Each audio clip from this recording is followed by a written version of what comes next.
Welcome to the Grow Your Business and Grow Your Wealth podcast with Gary Heldt. Gary is an expert in helping business owners put together a plan that will provide a better future for their businesses, themselves, and their families. On the podcast, Gary interviews other professionals who share his vision, and together they share secrets and strategies any business owner can use to build a better financial foundation for your business and your life.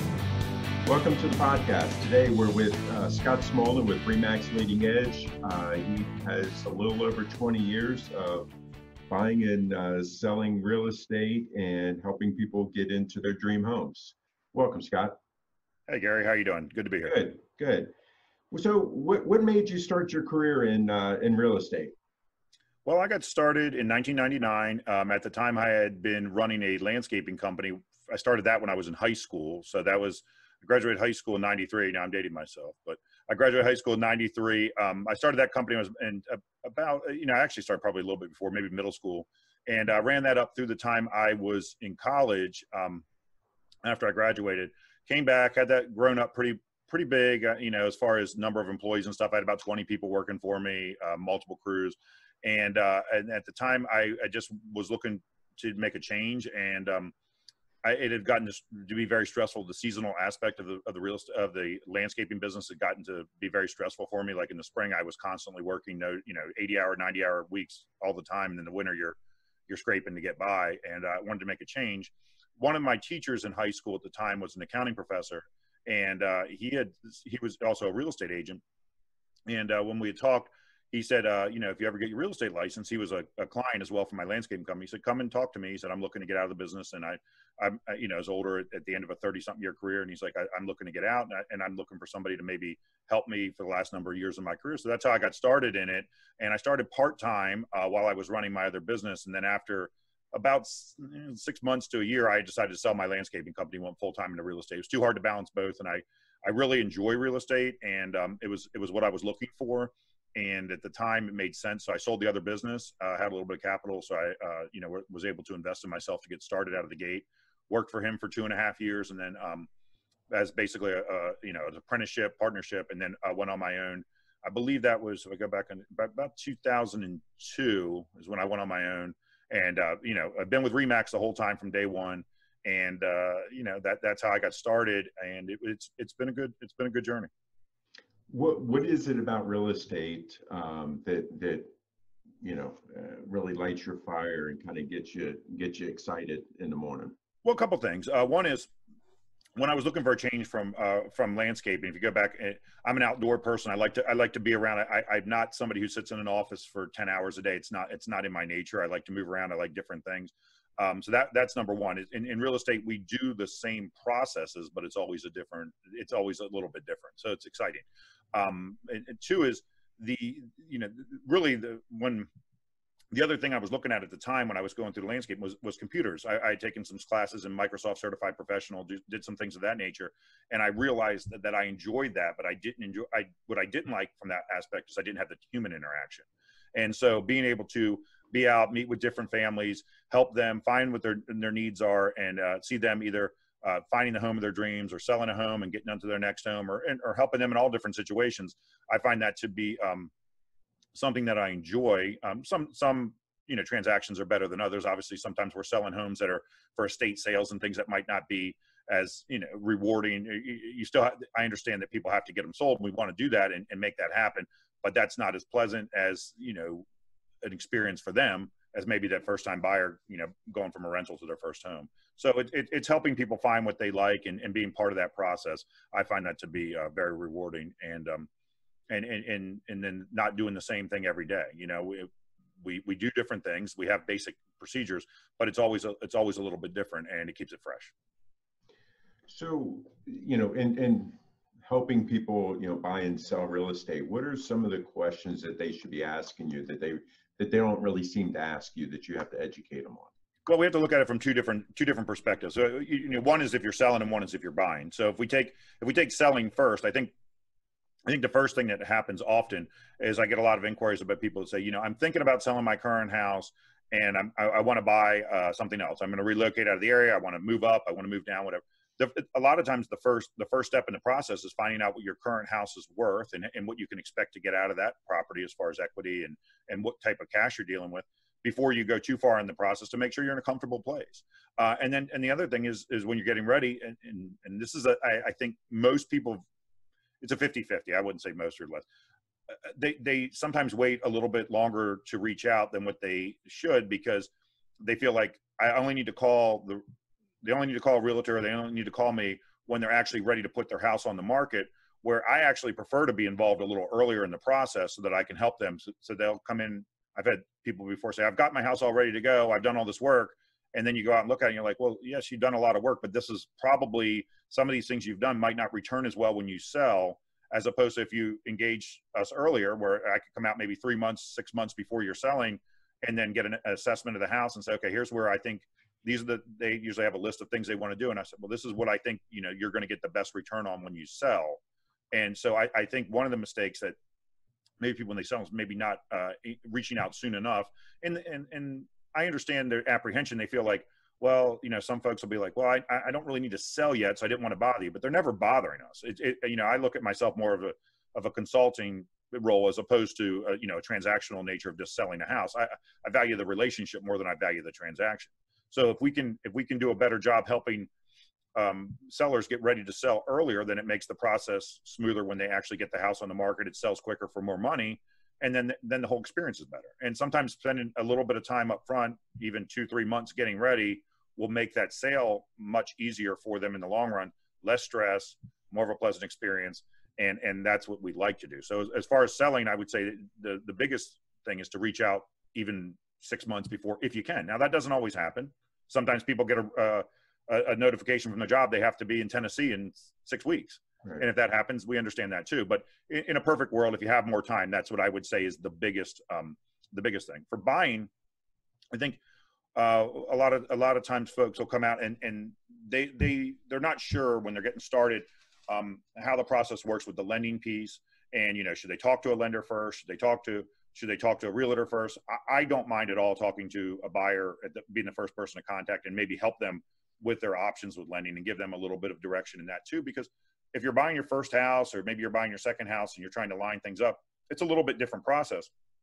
So I think having some options to be able to reach out and earlier for a buyer makes that process easier too, so that we can answer some of the questions they may have. Like, how much do I need for a down payment? I had some clients a year ago who I had helped buy their first house, who thought they wanted to move up, and they'd been in that other house maybe 7-8 years.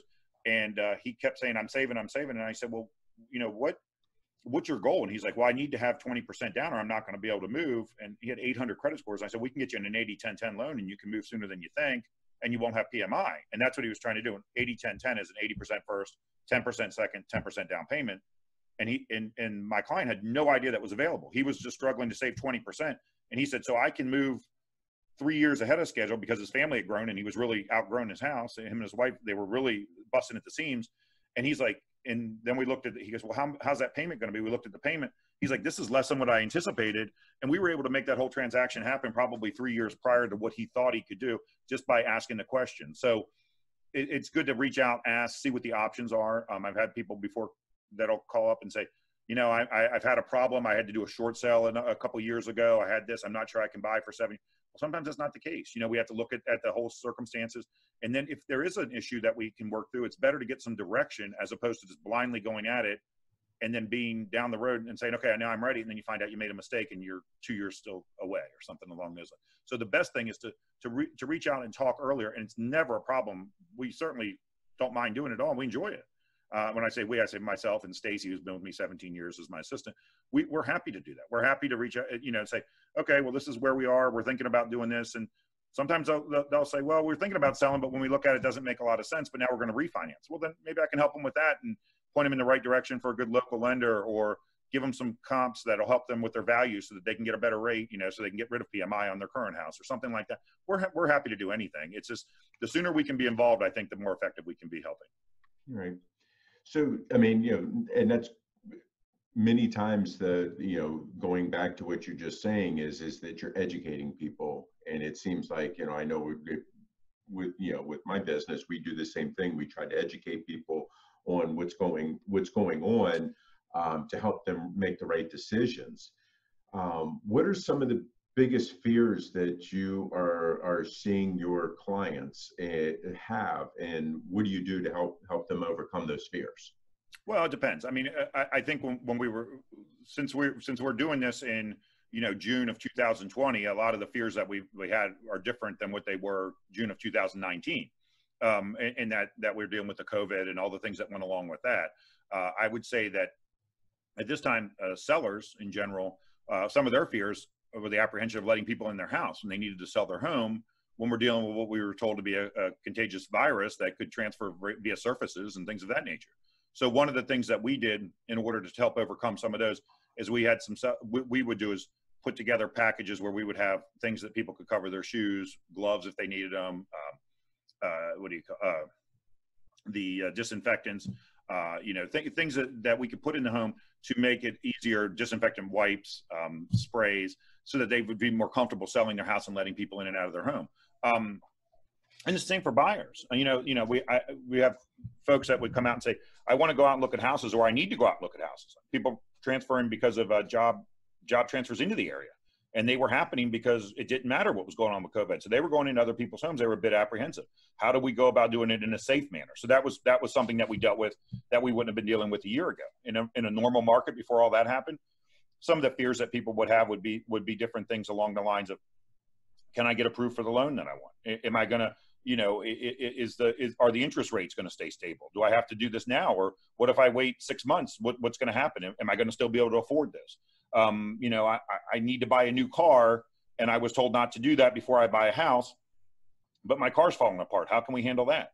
Well, there's ways we can get around those things. I mean, one of the ways that we've done is I've had folks that have had a car that they literally need to replace, but the loan officer said you can't take on a car payment right now, because of their situation. Well, one of the options that you can do that would allow you to be able to have a car that's more dependable or whatever is you could rent something. You could lease a car like from a rental company like Heldt or Enterprise or something for a month-to-month basis to get you through the time that you close your house and then buy your car. But there's things like that without having to mess up your ratio so that you can't buy the house you want to buy. So there's ways around it that we can do that will make the process work smoother. But the best thing I've always found is it's easier if you communicate what the problem is, and then sometimes what a client might think is a major problem really isn't a big deal, and we can put them at ease pretty simple, much more simple than what they expected. And they're worried about something, and they're giving themselves a lot of anxiety over something that's really not that hard for us to address and overcome. Right. So, I mean, a lot of the things that you just talked about are, reasons why somebody should use, someone like you, a real estate professional, to help them buy or sell their home. What are some other things that, using a real estate professional like yourself, would you say that people need that instead of trying to do something on their own? Well, there's a lot of parts to the process. If we go back to selling a house, it comes down to one, preparing it, two, then you get it on the market. So then you have marketing that goes into it. So there's a big difference between saying I'm going to put it on the internet and then putting it in the right spots and marketing the right way to get the most eyes on it, cast the biggest net, get your house sold for the most amount of money in the fastest, most efficient way possible. And so that's what we do. 20 plus years, the entire business has changed quite a bit. It's evolved a ton. And over that time, one of the things that I do as to stay on top of that is consistently, I'm going to conventions, I'm going to seminars, it's consistently learning new things and staying on top of the game on what's changing and what's benefiting people, not just from this area. I found that if I just focus on what's going on around here, then we tend to be in our own little bubble, and it's like being in a fishbowl and we only see what's happening here. So I find it to be more efficient to be at national things where I might be out at a national conference where somebody in California is doing something quite a bit different than we were doing it in Maryland, and it's very innovative, or somebody from Florida or somebody in a different market where we bring that here, and then we're ahead of the curve, and maybe we can put them in a position to have a more successful transaction. And then once the house is marketed and we get an offer, then there's more to it than that. If we take every offer on its face just for what the value of the contract says, sometimes people make a decision and say, oh, this is a great offer, but they don't realize that it's not a viable offer. Maybe that person making the offer has issues with their lending piece, or maybe they have a house they have to sell. Maybe they have a problem with something where their house that has to sell that they have on the market is completely overpriced. I had that happen a year and a half ago with a lady who got a beautiful offer on her home, and she said, "Boy, this is great. I should take this." And I said, "Well, before we do that, let me tell you the pros and the cons." And we talked about it. I don't make decisions, but I give advice. And I said, "Here's the problem with this offer." I said, "These folks are trying to sell their current house. They have it listed for sale." I said, "And I believe that, the house based on paper looks like it's overpriced. I'm going to go by and take a look at it. It was close enough in the area I could do that." And when I went by and looked at it, I said, they're grossly overpriced. They're not going to sell their house. So it's contingent upon them selling their house to give the price on your home. But their home, I don't believe, is priced properly. So you're going to get stuck. You're going to lose control of selling your house. So she agreed to decline the offer. And what we said was, if you get your house under contract, we'd consider it. But until that happens, we don't want to do that. So a week or two later, we get another offer comes in on our house. It's slightly lower, maybe 1% or 2% lower than what the previous offer had been for, but it was much more solid. It was a non-contingent buyer, could settle in a reasonable timetable. And I said, "I know this doesn't look like as much money on paper, but this is a much more solid deal." And she signed it, and we got to settlement. Everything went smooth. Ironically, the day of settlement, I went in, I just happened to I was just going through the computer, and I looked up, and I just wanted to see out of curiosity if the other house on the previous person ever sold. And I brought it in that day, and I said, "See, this house was withdrawn without ever selling, and it never sold, and it had been the day of settlement. It had gone the entire time we were not only listed, we were under contract, and we settled with a non-contingent. But the first offer that looked like it was more money was a pie-in-the-sky situation because they never sold their house, and the people ended up staying in their home. So we would have wasted 3 months or 2.5 months waiting for somebody to do something that wasn't going to happen. And not to the fault of the seller, but her initial inclination was, this looks good, but from a professional and from experience, there's more to it than just the numbers. And so emotionally, anytime somebody's selling a house, it's an emotional experience to begin with. And I found that, everybody's the king of their own castle and wants to get as much money as they can for their home. And that's a natural thing. And we want to do that. But we want to make sure that offer is a realistic number and that we do actually deliver on the offer that's made, as opposed to something that just looks good that never happens, because it's not a gain or a loss until it's realized, until you actually settle. Right. So with all your years of experience, what do you wish that you know now that you wish you knew when you first started? I think the biggest thing that I wish I knew now, well, let's see.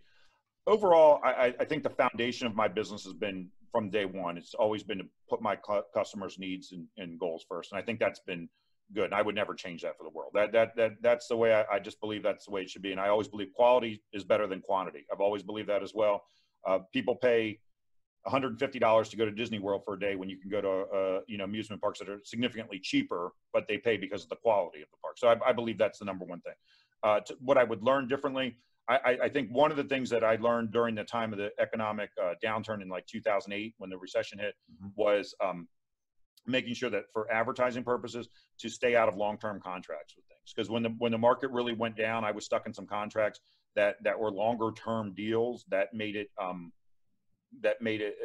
increase my overhead, and they were not returning on the investment properly, so that I was tying up money in certain places where it wasn't returning and getting houses sold and helping people sell their houses. So that's the biggest thing I've learned, is to try to be more nimble and in a position where when things happen, like for instance, when COVID just hit, and a lot of realtors were really just completely paralyzed by fear. Number one, they didn't know what to do. But number two is they didn't know how to adapt. So it's to be nimble, be able to adapt. And so what we try to do is stay on top of the latest technology and things of that nature. And we want to be comfortable in our business and do things right, but we always want to go out of our comfort zone in advance of needing to. You know what I mean? So what happens is, when something like COVID hit, it wasn't like, oh my gosh, how are we going to get to our files? How are we going to do this? We had already put everything in the cloud. We were already mobile. We were already able to get to all these things, and that made it easier. So those are things that I learned in the business originally when I was first coming up. We weren't able to do that. I remember back in the early 2000s trying to build my own servers that I could access from home and do different things of that nature, because the cloud didn't exist. So we were trying to do it, but it wasn't really there. So I believe that the biggest thing is to embrace technology, and to always be willing to change even when it's not comfortable. So, over your years, you've worked with a wide variety of people and issues and economy and market and so forth.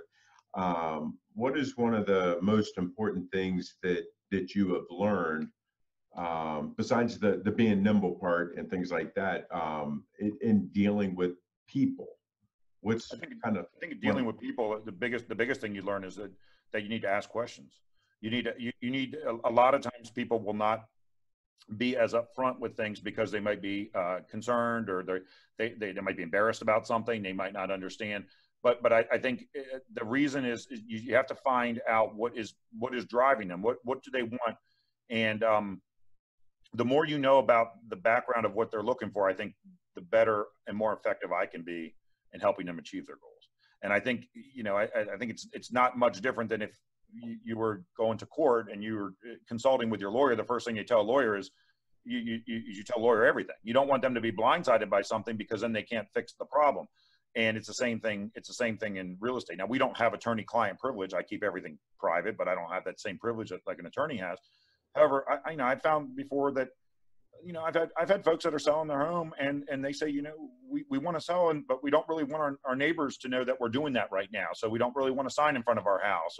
And then you have to explain to them, well, we can do that, and that's certainly not a problem, but it will be on the internet. They will see, there's a possibility this will happen, so that they understand what's going on, and they're not blindsided by something going, oh, my neighbor called me and said they saw it. How did they find it? Well, they're going to see it. So those are the type of things that sometimes there's some privacy issues. I know that's something that I believe is the most apprehensive thing for people is that they don't want the world to know their business. And I respect that, because I wouldn't either. And so we try to keep everything private, and we try to make sure that they're in a position that they're comfortable. So by asking a lot of questions, you can figure out what's really making them tick and what's really making it go, and then make sure that we, put a square peg in a square hole. So who's your ideal client? Well, my ideal client would be, well, the ones now being 21 years in the business, my ideal client is my repeat clients, because I have the relationships with them, and I enjoy this. In January this year, I had a client who came to me who literally I helped her buy her first house when I was probably 6 months in, maybe 6 months, 8 months into business, and she went through a divorce, and I helped her. I helped her and her ex-husband sell that house. I helped him find another house, and then I just helped her buy another house. Well, that's a great client in that not only is it somebody that is obviously a lot of transactions over the course of 20 years, but it's the fact that we have a lot to talk about. I enjoy seeing somebody in a position where I've watched their kids grow up, and they've known that, for instance, Kimberly, my daughter, who's my oldest, was just born when I got into real estate. So they're like, well, I remember when she was 2 or 3 months old, and now she just graduated college. So there's more to it than it's beyond real estate. So those are my ideal clients, as people that I've done business with in the past, or their friends and family.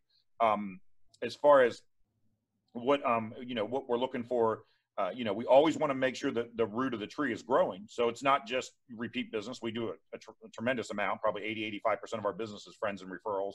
But we still market to get into the areas and sell houses, because over time, we're in a transient area in this Washington, D.C., Baltimore, Annapolis market. So a lot of folks, they come in and they're here for 3 or 4 years, and then they may move to Hawaii and they never come back. So we're not saying we're going to replace them and they're not around, but even if I wanted to have a relationship, or even if they want to sell another house, it's not feasible because they're in another state or they're in another area. Although I can tell you, I get a lot of referrals from people that have done that too, that they might be in Hawaii and I'll get a call from somebody saying, oh, I just talked to somebody, I'm moving into DC, and they said they had really good experience with you, and wanted to get in touch with you. So that's always our best, is our repeat referral business. But at the same token, we want to make sure that we're always available for the area that and to continue to grow our new business, so that the roots of the tree don't dry up. Right. So obviously your repeat customers and referrals and stuff know how to get a hold of you. But what about somebody who doesn't know you or hasn't been referred? How is it that they get in touch with you to be able to get your help? Well, a lot of folks, we have a pretty big social media presence, and we do a lot of advertising that way, as well as our website and things of that nature, in order to drive more business. What we have found is that we have like it's a multifaceted internet presence. One is when we use the big consumer sites like realtor.com and Zillow and Trulia and sites like that, they're more of a national basis. And then we also use sites like Instagram, Facebook, Twitter, and we focus more on the local population. So like, for instance, if somebody's thinking about selling their house and they live in Bowie, Crofton, Odenton, they're probably, if they're on Facebook and they flip on their feed, they're probably going to see an ad from us sooner or later, because we're targeting those areas and we're keeping a presence there all the time. So that's usually a way that I find a lot of new customers will come in that way. With real estate agents, obviously going to see our signs in yards. We do direct mailing. We do different things along those lines to try to make sure that our name's out in front of people. I have ads on the shopping carts at Safeway that people see when they go to, and I've been on that for probably 10, 12 years. How many transactions you've got? I don't know exactly how many transactions that generates, but it keeps my name in front of people. So what my goal is always to be the first person they think about when they're going to buy or sell in this area. Okay. So for our listeners that are listening to the podcast now, if they like what they've heard and they really want to talk to you, how can they reach you? I think the best place to start is probably my website, which is www.scottsmolen.com, SCOTTSMOLEN.com, or my cell number, which is 301-651-1261. Either of those are great places to go. My website has all my contact information, so that's probably the best place. They can send an email, send a text, call, whatever works best for them. I know that in our area, several of my clients will be, they work in skiffs during the day, so they might not have access to phones, or they have email, but they have to leave their phones in their cars. So we're adaptable. It depends on their situation. I know a lot of folks prefer to communicate via text and email. Other people are telephone people. Other people like to video chat. We can do it all. We can meet in person.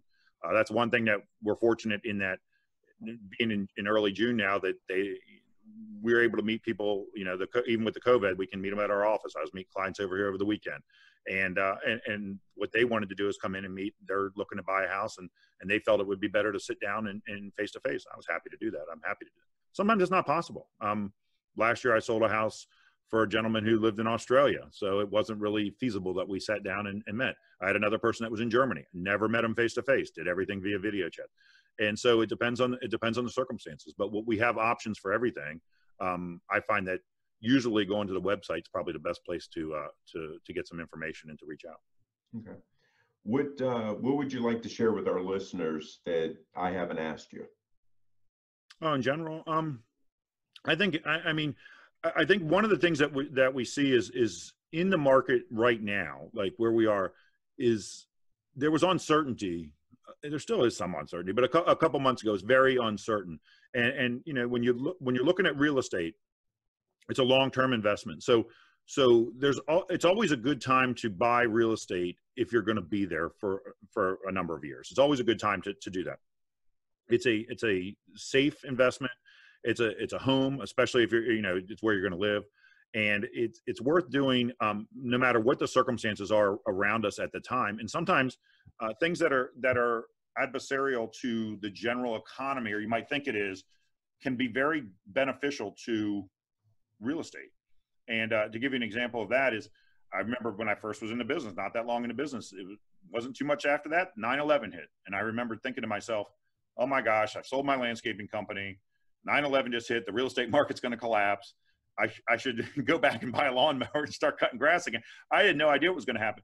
And literally there was some uncertainty there, but we kept working. And if you go back and look at the thing, that was probably one of the biggest run-ups in the history of real estate right after 9/11. So what drives it is sometimes it's good to swim against the fish. And what I mean by that is, if there is some uncertainty, but you're in a position in this area where a lot of folks are, that they may be government employees or they're stable income, or it's a great time to buy. And if you're thinking about, oh, I'm going to sell, and I'm thinking about retiring to, let's say, Florida or somewhere like that, this could be an ideal time, in that we're in a good market, healthy market up here to sell. But you might be able to go to a state like Florida or Vegas, where my brothers live, and grab a deal there because of the fact that their economies might not be as strong, and they normally aren't during rough times that we are in this area. People would say we're recession proof in DC. I think I tend to believe we're more recession resistant. I don't think we're recession proof, but I do know that in this market, we tend to be more viable all the time than a lot of the parts of the country. So if somebody's sitting on the fence going, well, I was thinking about retiring to Myrtle Beach, and I'm about a year away from when I wanted to do that, but maybe you want to look at moving that up right now because the opportunity might be there if you look down there that maybe that market's a little softer and you can sell at a hotter market, which we're in right now, and take advantage of that and cash out with a little more equity and maybe get a better deal on the other end. And the fact that the interest rates are so great right now too. So I think those are all factors that are part of it. We are very fortunate in that the federal government is our biggest employee here, biggest employer. So that being said, we're not subject in this area to the ebbs and flows of maybe a town like Detroit was when the auto industry had problems, or a town like, let's say we're Florida, where you've got Disney World still closed right now. How many employees are out of work? Or, a town like Las Vegas when they were shut down for 75 days on the Strip, where how many people were out of jobs? We didn't have that happen here. Now, certainly people lost jobs, but we're stable. So, and we have a lot of, it's right near everything. We can, there's opportunity here all the time for if you're in a job and you want to change, there's a lot of opportunity, a lot of employers here. We have Amazon relocating into Northern Virginia now with a lot of expansion. That's also helping the market in this area. So it's a safe area. It's a good area to invest in. And if you're looking to do real estate and you're going to be somewhere for a while, it's always a good opportunity. If you're looking to get into real estate and saying, hey, I'm going to be somewhere for 2 years and I know I'm going to leave, probably better to rent at that point. You give yourself the ability to be flexible. But if you're going to be somewhere, you're going to be 3, 4, 5 years, 6 years, take advantage of it. And in the long run, I think you always end up coming out on top. All right. Scott, I would like to thank you for your time today. I appreciate you joining us on our podcast. This has been Scott Sweitzer with RE/MAX Leading Edge. Thank you. My pleasure, Gary. Thank you for having me. This show has been produced by Market Domination, LLC. To discover how you can have your own show completely done for you and turn it into a real published book and become the authority in your marketplace, go to www.marketdominationllc.com/podcast offer.